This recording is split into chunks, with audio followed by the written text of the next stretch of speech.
पुण्यामध्ये स्वारगेट बस स्थानकात शिवशाही बसमध्ये एका तरुणीवर अत्याचार करणारा आरोपी दत्तात्रय गाडे याला अटक करण्यात पोलिसांना यश आलं आहे। हा आरोपी तब्बल 70 तास फरार होता। पुण्यापासून 70 किलोमीटर अंतरावर शिरूर तालुक्यातल्या गुनाट या आपल्या गावामध्ये हा आरोपी उसाच्या शेतात लपून बसला होता। या आरोपीच्या शोधासाठी पोलिसांनी 13 पथकं तैनात केली होती।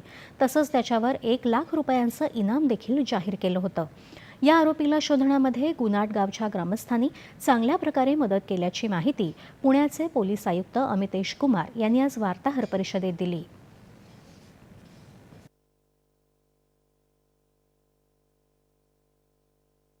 वॉटर टाईट केस तयार करून यामध्ये स्पेशल काउन्सिलची नियुक्ती होणार आहे आणि फास्ट ट्रॅकमध्ये या केसला आम्ही पुढे घेऊन जाऊन आरोपीला सजा होतील यासाठी सर्व उपाययोजना करण्यात येत आहे।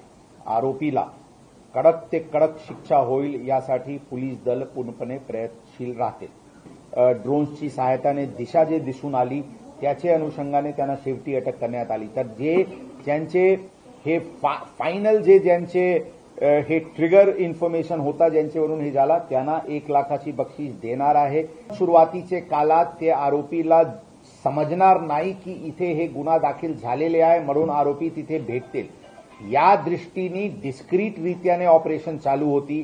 ज्यावेळी आमचे लक्षात आला की आरोपीला समजलेले आहे त्यावेळी आम्ही हे ऑपरेशन ओपन केला। म्हणून यामध्ये कोणताही प्रकारचे सुरुवाती फर्स्ट मोमेंट पासून आमचे पूर्ण teams DCP zone 2 additional CP west region additional CP crime DCP crime त्यांचे पूर्ण टीम्स जॉईंट सीपी साहेबांचे मार्गदर्शनाखाली सगळे अत्यंत जोरात या दृष्टिकोनातून ॲक्शन आमच्याकडून झाली होती। पोलिसांनी विविध तंत्रज्ञानाच्या सहाय्याने या आरोपीला अटक केली असून लवकरच या प्रकरणाची सर्व माहिती कळेल असं मुख्यमंत्री देवेंद्र फडणवीस यांनी मुंबईत प्रसारमाध्यमांशी बोलताना सांगितलं। अशा घटनांसंबंधी वक्तव्य करताना मंत्र्यांनी आणि लोकप्रतिनिधींनी अधिक संवेदनशील राहून बोलावं असा सल्लाही त्यांनी दिला।